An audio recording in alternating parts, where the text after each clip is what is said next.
Good morning po. Tayo po'y mag-aral ng salita ng Diyos. The Book of Romans chapter 16 verse 19. Kahit na balitang-balita ang inyong pagkamasunurin kay Kristo, nais kong maging matalino kayo tungkol sa mga bagay na mabuti at maging mangmang sa mga bagay na masama. How to excel in life? Paano magiging mahusay sa buhay? At dito po kapuna-puna yung sinabi ni Apostle Paul sa mga taga-Roma na balitang-balita yung kanilang pagkamasunurin. Pero bakit hinahamon pa ni Apostle Paul na sila po'y maging mahusay o maging matalino sa mga bagay na mabuti? Kasi tayo pong mga Kristiyano dapat po nag-i-excel tayo sa buhay, kakitaan tayo ng excellence, at hindi po tayo ordinaryo. Tayo po'y pinili ng Diyos, tayo'y hinirang niya upang gumawa ng mabuti. Yung pong sinasabi ng Ephesians chapter 2, verse 10. So, paano po tayo mag-i-excel sa buhay? Unang-una po, we must glorify God in everything that we do. Mababasa po niyo yan sa Colossians chapter 3, verse 17. At anuman ang inyong sasabihin o gagawin, gawin ninyong lahat sa pangalan ng Panginoong Hesus at sa pamamagitan niya ay magpasalamat kayo sa Diyos Ama. So sa buhay na ito dapat lagi nating luluwalhatiin ng Diyos sa lahat po ng ating ginagawa. At kapag ganoon po yung ating motive ay wala pong lugar para tayo po'y magkaroon ng pride at higit sa lahat maging makasarili sa buhay na ito. Kasi lahat ng ating iisipin at gagawin dapat po ay ihanay natin dun sa tamang motibo na kung saan maluwalhati ang Diyos Ama sa ating buhay. So dapat po ganun ang iniisip natin, everyday. Ang aking gagawin ay para luwalhatiin ang Diyos Ama sa lahat ng pagkakataon. So mapapansin nyo rin po, maiiwas kayo sa masama. Kasi lagi nyong iniisip na ito bang ginagawa ko magbibigay ng karangalan o kaluwalhatian sa Diyos. So, maiiwas po kayo sa masama.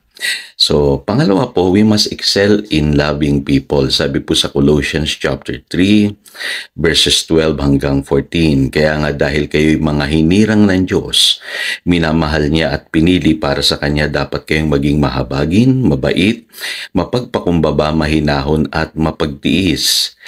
Magpasensya kayo sa isa't isa, magpatawad kayo kung may hinanakit kayo kanino man. Magpatawad kayo gaya ng pagpapatawad sa inyo ng Panginoon. At higit sa lahat, magmahalan kayo sapagkat ang pag-ibig ang buklod ng ganap na pagkakaisa. So magpakahusay daw tayo sa pagmamahal, sa pag-ibig. Kasi tayo po yung mga hinirang ng Diyos. Pinili ng Diyos. Kaya dapat makita sa atin itong kahusayan sa pagmamahal sa ating kapwa. Kaya alam niyo po, ang sanlibutan, hindi nila magagawa yan Kasi by nature, selfish po ang sanlibutan. Kaya po lumalaganap ang maraming kasalanan because of selfishness sa puso ng tao. Pero tayo po, gusto ng Lord, tayo po'y maging mga taong punong-puno ng pag-ibig. At kapag ang motibo natin palagi magmahal sa ating kapwa, gagawan ba natin ang ating kapwa ng masama? So, napakagandang adhikain po yun sa buhay. Tignan po ninyo na ang inyong ginagawa palagi ay dapat po humahanay sa katotohanan ito. Sa pamamagitan ng pagmamahal natin sa ating kapwa ay may papakita natin sa mundong ito na kakaiba po tayo. Iba tayong mga Kristiyano. At higit sa lahat, again, makakaiwas po tayo sa paggawa ng masama. Kasi iisipin mo, ito bang ginagawa ko, makasasakit sa aking kapwa. Okay? So, pangatlo po, ito, magandang katotohanan, lalo na kung kayo po'y nagtatrabaho. Sabi rito, work as if you are working for the Lord. Sabi sa Colossians chapter 3, verses 22 hanggang 25. Mga alipin sa lahat ng bagay, sundin ninyo ang inyong amo. May nakakakita man o wala. Maglingkod kayo hindi upang kalugdan ng mga tao, kundi dahil sa kayo'y talagang tapat at may takot sa Diyos. Ano man ang inyong ginagawa, gawin ninyo ng buong puso na parang sa Panginoon kayo naglilingkod at hindi sa tao. Sapagkat si Kristo ang Panginoong pinaglilingkuran ninyo at alalahanin ninyong pagkakalooban kayo ng Panginoon ng gantimpalang inilaan niya para sa inyo. Ang makasalanan naman ay parurusahan sapagkat ang Diyos ay walang kinikilingan. So dito napakaganda ng katotohanan na yun, ano po mga kapatid, kapag tayo pala'y nagtatrabaho, hindi lamang yung ating mga amo or boss ang ating pinaglilingkuran. Isipin daw po natin na tayo'y naglilingkod sa ating Panginoon. At sa pamamagitan yan, maiiwas po tayo sa kasalanan. Magiging tapat po tayo dahil may takot tayo sa Diyos. Ano po, nagtatrabaho tayo ng maayos, may nakakakita man o wala. At mapapansin nyo, pagka ang ginagawa nyo ay para sa Panginoon, mag-i-excel kayo eh. Pipilitin nyo na maging mahusay, gagaling kayo dun sa inyong trabaho. Ano po? At itong katotohanan na ito, napakahalaga, ano po, kasi marami ngayon nagtatrabaho ng hindi maayos, ano po, dahil iniisip nila para sa pera lang naman yan eh.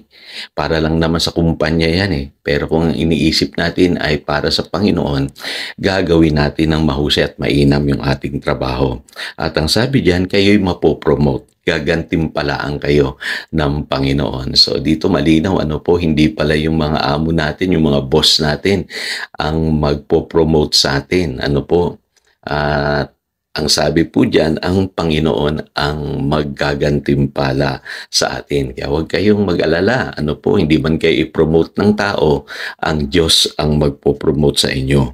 At ang makasalanan ay parurusahan, sabi ng Biblia, dahil ang Diyos ay walang kinikilingan. So darating din yung panahon na yung mga gumagawa ng masama, ayan, sila po ay parurusahan. Kaya tayo gawin lamang natin ang mabuti, ang Diyos lang bahalang maggantimpala sa atin.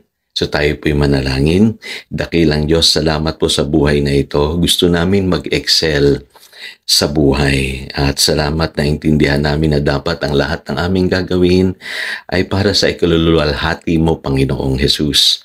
At higit sa lahat, makita sa amin, Panginoon, yung tunay na pagmamahal sa aming kapwa.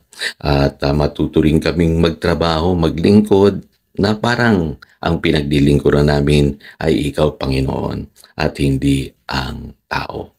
Salamat, Panginoon, sa mga katotohanan ito. Alam ko po na marami sa aking mga kapatid ngayon ang makaka-experience ng tunay na excellence sa kanilang buhay dahil alam na nila ang katotohanan ito. Salamat po, Panginoon. Yan ang aming panalangin. In Jesus' name we pray. Amen. Again, ito po si Pastor Jojo nagpapaalala upang daluyan tayo ng pagpapala, manatili tayo sa kanyang salita. Good morning.